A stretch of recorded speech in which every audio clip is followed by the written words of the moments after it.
श्रीकृष्णाचा जन्म जिथे झाला आणि त्याचं बालपण जिथे गेलं, असं मथुरा, वृंदावन, गोकुळ या पवित्र ठिकाणी जाऊन एकदा तरी दर्शन घ्यावे अशी सगळ्यांचीच इच्छा असेल. आणि हे सगळं जर तुम्हाला मुंबईच्या जवळच पाहायला मिळणार असेल तर चला, आज मी तुम्हाला एक अलौकिक सफर घडवून आणणार आहे. हरे कृष्ण कृष्ण कृष्ण हरे हरे, हरे राम राम राम हरे हरे. आपण म्हणत असाल की हा जो मंत्र आज अचानक कुठे, तर आज मी आलो मिनी वृंदावनमध्ये. इथच्या व्हिडिओमध्ये आपलं मी खूप स्वागत करतोय. इथे सगळी कृष्णाची माहिती देणारे सगळं वातावरण आहे. इथे जिथे जाल तिथे सगळं कृष्णमय आहे इथे. तर ह्या भक्तिमय वातावरणात मीही आज एकदम स्वतःला कृष्ण भक्त असं फील करतोय. मी आतून असं एकदम एक एनर्जी येते आणि एनर्जी मी फील करतोय आज इकडे. मित्रांनो, इथे बघू शकता, इथे हा जो मोठा जो ग्राउंड दिसतो हा फक्त पार्किंगसाठी आहे. फ्री पार्किंग आहे इथे कसलेही चार्जेस नाही आहेत. इथे मेन गेटवरून एंट्री केली की पहिला इथे लागतं गणेश मंदिर. गणपती इथे छान मंदिर आहे छोटंसं. गणपतीचं दर्शन करून आजच्या व्हिडिओला आपण प्रारंभ करूया. आपण ह्या इलेक्ट्रिकवर चालणाऱ्या ज्या गाड्या बघतोय ना, त्या गाड्या फक्त जे लोक इथे हॉटेलमध्ये रूम घेऊन राहतात त्यांच्या येण्या जाण्यासाठी ही वापरली जाते. इथे बुकिंग काउंटर आहे, इथे तुम्ही जाऊन रूम बुक करू शकता. थोडं पुढे चालून आलो की एक सुंदर गौशाला दिसते आपल्याला. तिथे तुम्ही बघू शकता खूप टापटीप आणि स्वच्छता ठेवलेली आहे. ज्या भाविकांना अन्नदान करायचं आहे, चारा भरवायचा आहे, त्यांच्यासाठी ती सुविधा केलेली आहे.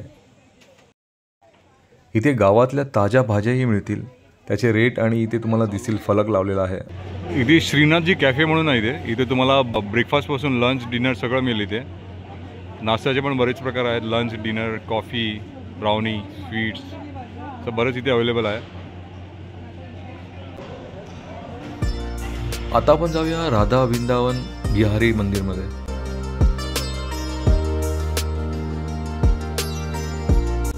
इथे छतांवरती आपण पाहू शकता श्रीकृष्णाच्या विविध रूपातील चित्र इथे रेखाटलेली दिसतील.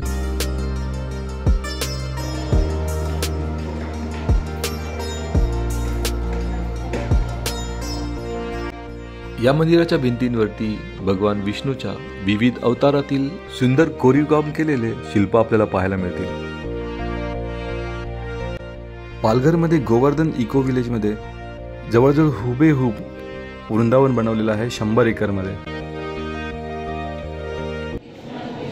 हरे कृष्ण हरे रामा या मंत्राचा भाविक तल्लीन होऊन जप करताना दिसत आहेत.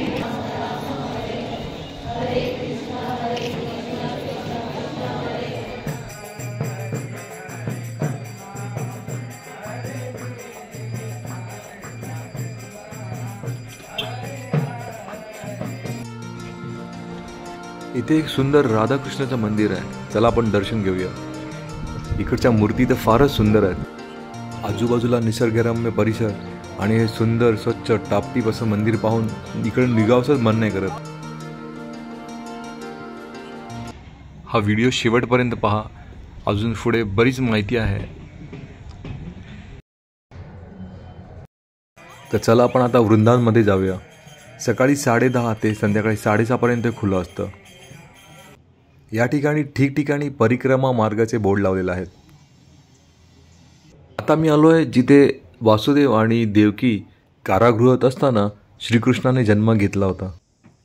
वासुदेव यांनी श्रीकृष्णाला नदी पार करून गोकुळामध्ये सोडलं. गोवर्धन इको विलेजमध्ये भगवान श्रीकृष्णाच्या जीवनासंबंधी लीला दाखवण्यासाठी मुख्यतः वृंदावन, मथुरा, गोकुळ आणि बरसाना समेत 4 धाम बनवलेले आहेत. गोकुळामधलं नंदभवन, राधाराणी आणि श्रीकृष्ण लहान असताना सुंदर मूर्ती समोर आहेत. या ठिकाणी वासुदेव यांनी योगमाया आणि श्रीकृष्णाची अदलाबदली केली होती. नंद महाराज यांच्या गोशालेमध्ये वासुदेव यांचे गुरुजी गर्गमुनी यांनी बलराम आणि श्रीकृष्णाचं नामकरण केलं. आकाशवाणीप्रमाणे जेव्हा कंस मामाला कळलं की श्रीकृष्ण जे आहे बाळ रूपात गोकुळामध्ये नांदतोय, तेव्हा त्याला वध करण्यासाठी त्यांनी बरेचसे राक्षस जे आहेत त्याचे राक्षसन पाठवले होते. पुतनाने बाळरूपी कृष्णाला दुधातून विष देऊन मारण्याचा प्रयत्न केला. कंस मामाने पाठवलेल्या तूर्णावत तसेच शक्टासूर याचा देखील बालकृष्णाने उद्धार केला.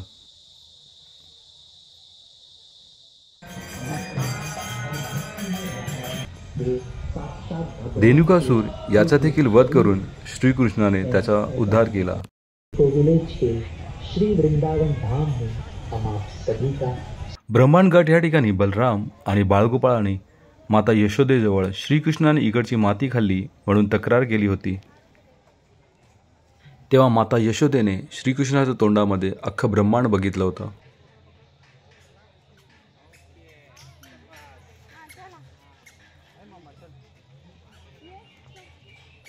कंस मामाचा वध करून श्रीकृष्ण आणि बलराम या ठिकाणी थांबले होते.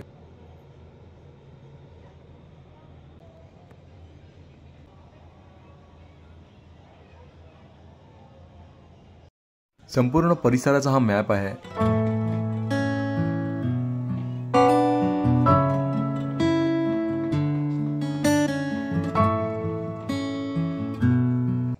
मिनी वृंदावनला तुम्ही येणार असाल तर इकडे पब्लिक ट्रान्सपोर्ट अवेलेबल आहे. सगळ्यात बेस्ट राहील की तुम्ही जर स्वतःची गाडी घेऊन येणार तर इथे सगळ्यात बेस्ट राहील, कारण तुम्हाला खूप बरं पडेल.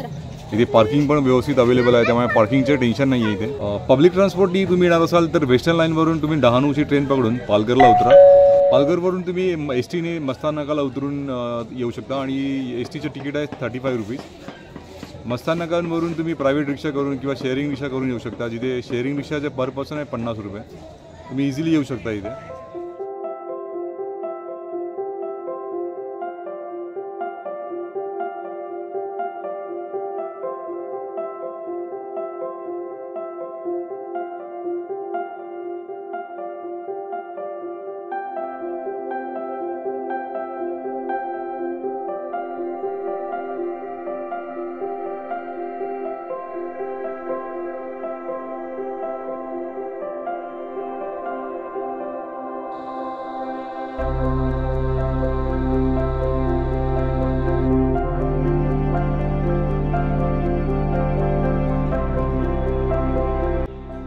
राधाकृष्णाची प्रेम कहाणी तर सगळ्यांनाच माहिती आहे, तर त्याची रासलीला आपल्याला समोर दिसते आहे.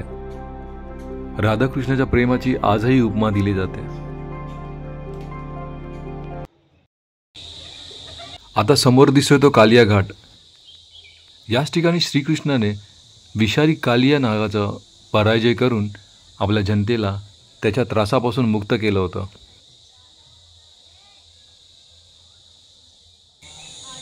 प्रति बाके बिहारीचं सुंदर मंदिर इथे बनवलेलं आहे. नदीवर स्नान करायला गेलेल्या गोपिकांचे वस्त्रहरण करणारा हाच तो नटखट बालकृष्ण.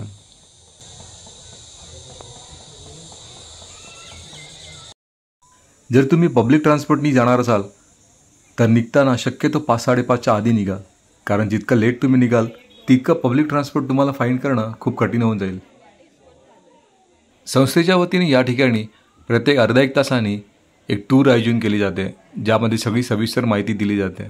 सोबत संस्थेचे एक टूर गाईड असतात आणि ही सुविधा एकदम फ्री आहे.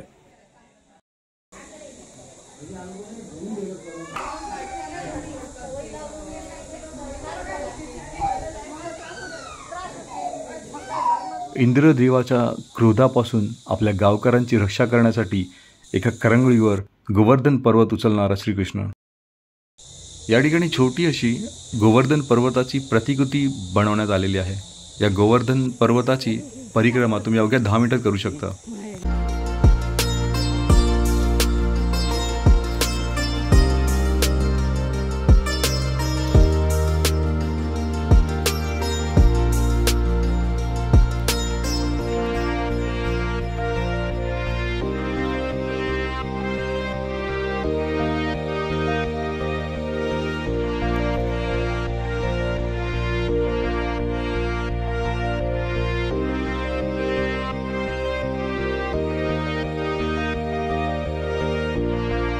भगवान ब्रह्माने श्रीकृष्णाच्या बाळगोपाळांना आणि गायी वासरांना अपहरण केले होते. तेव्हा श्रीकृष्णाने चराचरात फक्त विष्णूचाच वास असल्याचा, विष्णूचाच अंश असल्याचे दाखवून दिले. कंस मामाने पाठवलेला अघासूर सर्परूपी राक्षस याचा देखील श्रीकृष्णाने उद्धार केला. गोपिका आणि श्रीकृष्ण होळी खेळताना जेव्हा कंस मामाच्या सांगण्यावरून सेनापती अक्रूर श्रीकृष्णाला गोकुळातून मथुरेला घेऊन जात असताना समस्त गोपिकांनी त्यांचा रथ अडवून धरला.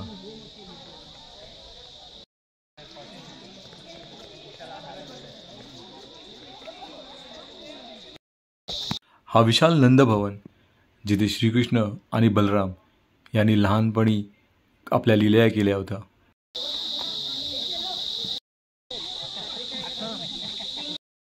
बरसाणामधील प्रसिद्ध जोड लाडली सबकी प्यारी या राधा राणीचं प्रसिद्ध मंदिर. हे मान मंदिर आहे जिथे श्रीकृष्णाने आपल्या लाडक्या राधेला शांत केलं होतं. बकासुराच्या वधाची हे दृश्य आहे. इथे जर तुम्ही फॅमिलीसोबत येणार असाल तर 4-5 तास तुम्ही इथे आरामात घालू शकता. आणि खूप छान आहे इकडे, नेचर पण आहे इकडे. तुम्ही बघू शकता सगळे हिरवंगार आहे, निसर्गरम्य आहे इथे. श्रीकृष्णाच्या जन्मापासून सगळी त्याची स्टोरी जी आहे ती सगळं दाखवलेली आहे इकडे. त्यामुळे तेही तुम्ही अनुभव घेऊ शकता इकडे. दुपारच्या 12:30 वाजता महाप्रसाद इथे दिला जातो जो की फ्री आहे.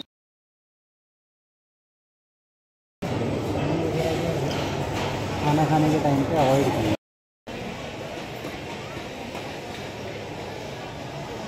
12:30 वाजता आम्ही गेलो तेव्हा फार कमी गर्दी होती. तर तुम्ही आता बघू शकता प्रसाद घेण्यासाठी भाविकांनी बरीच मोठी रांग लावलेली आहे.